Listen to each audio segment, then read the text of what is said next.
Hello and welcome to personal finance bulletin money time में हूं आपके साथ मीनू शर्मा और इस बुलेटिन में मैं आपको बताऊंगी आपकी जेब और जिंदगी पर असर डालने वाली पर्सनल फाइनेंस, बिजनेस और पॉलिसी से जुड़ी तमाम बड़ी खबरें। तो चलिए फटाफट शुरू करते हैं इस बुलेटिन में खबरों का सिलसिला। भारत में फेस्टिव सीजन का जोश अभी खत्म ही हुआ था कि अब लोगों को पकड़ लिया है वेडिंग फीवर ने, और इस बार का शादी सीजन पहले से कहीं ज्यादा बड़ा, महंगा और हाई एनर्जी वाला साबित हो रहा है। देश भर में होटल लॉन फुल हो गए हैं, ज्वेलरी स्टोर्स क्राउडेड हैं और sherwani lehenga sales sky high है। टीओआई की एक रिपोर्ट के मुताबिक वेडिंग सीजन ने साल के एंड से पहले कंजप्शन को नई रफ्तार दी है। Confederation of all India traders यानी सीएट का अनुमान है कि 1 नवंबर से 14 दिसंबर के बीच 46 लाख वेडिंग होंगी, जो मिलकर 6.5 लाख करोड़ से ज्यादा की इकोनॉमी को चलाएंगी। साड़ी से सैलून तक हर कैटेगरी में एवरेज खर्च बढ़ रहा है। इसके अलावा होटल्स को इस बार वेडिंग बूम का सबसे बड़ा फायदा मिल रहा है। इस साल का शादी सीजन भारत की इकोनॉमी के लिए एक बड़ा बूस्टर बना हुआ है।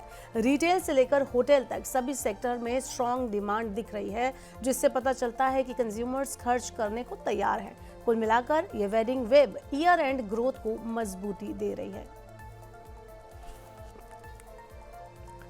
फोर्ब्स ने दुनिया भर के अरबपतियों की सूची जारी कर दी है। भारत के सबसे अमीर कारोबारी मुकेश अंबानी की कुल संपत्ति 112 अरब डॉलर होने के बावजूद दुनिया के टॉप 10 अमीरों की लिस्ट में एक भी भारतीय का नाम नहीं है।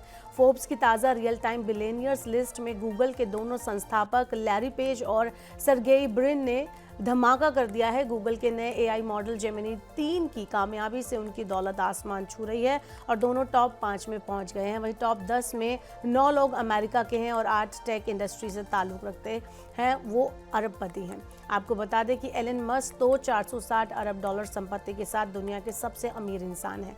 एलन मस्क अभी दुनिया के सबसे अमीर इंसान हो गए हैं। उनकी कुल दौलत जो है 460.4 बिलियन डॉलर है। ये इनकी रियल टाइम नेटवर्थ है।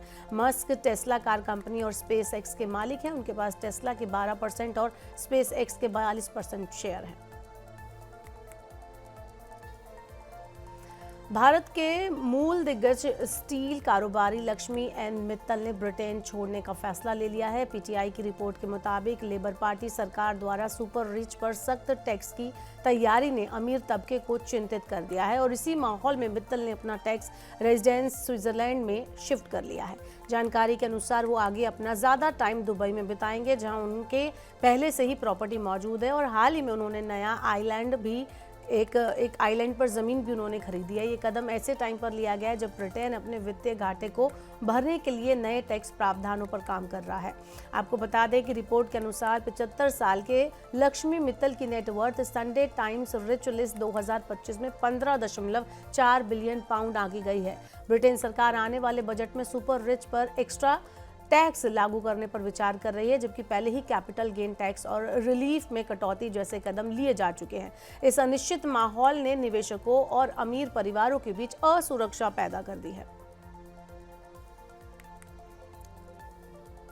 बात करते हैं रुपए और डॉलर के बीच की मजबूती और उसके स्टेटस की। तो भारतीय रुपया डॉलर के मुकाबले 89.73 के रिकॉर्ड निचले स्तर पर फिसल गया है। डॉलर की घरेलू मांग बढ़ने और बाजार में डॉलर की सप्लाई घटने की वजह से भारतीय मुद्रा पर अचानक से दबाव बढ़ रहा है।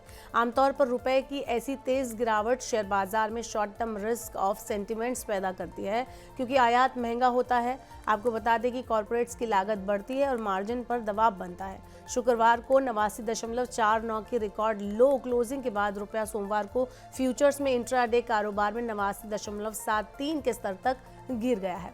ग्लोबल संकेत लगभग स्थिर है। डॉलर इंडेक्स में कोई खास हलचल नहीं है। क्रूड प्राइस भी शांत है। उभरती अर्थव्यवस्थाओं की मुद्राओं में कमजोरी नहीं दिख रही है, लेकिन इसके बाद भी रुपए में गिरावट देखने को मिल रही है। अब रुपया तो गिर गया है, देखते हैं भारतीय शेयर बाजार पर क्या कुछ इसका फर्क पड़ा है। आज कैसा रहा शेयर मार्केट का हाल। तो भारतीय बाजार के बेंचमार्क इंडेक्स, निफ्टी और सेंसेक्स सहित तमाम ब्रॉड मार्केट और सेक्टोरल इंडेक्स लगातार दूसरे दिन लाल निशान में बंद हुए हैं। इससे पहले शुक्रवार 20 नवंबर को निफ्टी और सेंसेक्स ने इस साल का नया हाई क्रिएट किया था। इसके बाद 2 दिन में निफ्टी 52 वीक हाई से 287 अंक गिर चुका है, जबकि सेंसेक्स में इस दौरान 52 वीक हाई 85,801.70 से 900.99 अंक की गिरावट आ चुकी है। एक्सपर्ट्स का कहना है कि कमजोर ग्लोबल संकेतों, चुनिंदा सेक्टर्स में प्रॉफिट बुकिंग और ब्रॉडर मार्केट में गिरावट के चलते बेंचमार्क इंडेक्स सहित पूरे बाजार पर दबाव बढ़ा है। निफ्टी के अंदर कुछ चुनिंदा स्टॉक्स ने गिरावट के बावजूद अच्छा परफॉर्म किया है। इसमें टेक महिंद्रा और इसके अलावा एशर मोटर्स दिन के टॉप गेनर रहे हैं। उसके अलावा दूसरी तरफ देखें तो BEL यानी भारत इलेक्ट्रॉनिक्स और JSW स्टील ने इंडेक्स पर सबसे ज्यादा दबाव डाला। शेयर मार्केट के बाद बढ़ते हैं आगे और बताते हैं सोने चांदी की कीमतों का आज क्या हाल रहा। तो सोने चांदी की कीमतों में पिछले सप्ताह लगातार हलचल देखी जा रही थी, कभी तेजी तो कभी गिरावट के बीच सप्ताह शुरू होते ही सोमवार को भी सोने और चांदी दोनों के दाम नीचे आ गए। bullions.co.in के अनुसार आज यानी सोमवार को बाजार खुलने के बाद 24 कैरेट सोना सस्ता होकर 1,23,510 रुपए प्रति 10 ग्राम पर आ गया, यानी पिछले दिन से इसमें 1,280 रुपए की कमी आ गई है। चांदी की अगर हम बात करें तो चांदी की कीमतें भी गिरकर 1,53,990 रुपए प्रति किलोग्राम हो गई हैं। शनिवार को चांदी की कीमत में कोई बदलाव देखने को नहीं मिला था और कीमतें स्टेबल रही थी। हालांकि 22 नवंबर को रिटेल बाजार में सोने की कीमत में थोड़े बदलाव दिखे थे।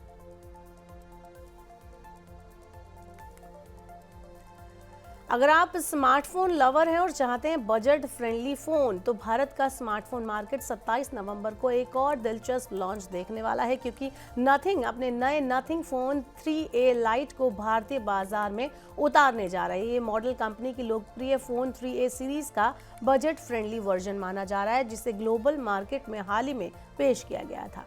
भारत में इसके लॉन्च की आधिकारिक पुष्टि कंपनी कर चुकी है। फोन में कंपनी का सिग्नेचर ट्रांसपेरेंट बैक पैनल दिया जाएगा, जिसे ग्लिफ LED इंटरफेस के साथ पेश किया जाएगा। डिजाइन के मामले में ये डिवाइस प्रीमियम फील देता है और मिड रेंज सेगमेंट में इसे अलग पहचान दिलाने वाला है।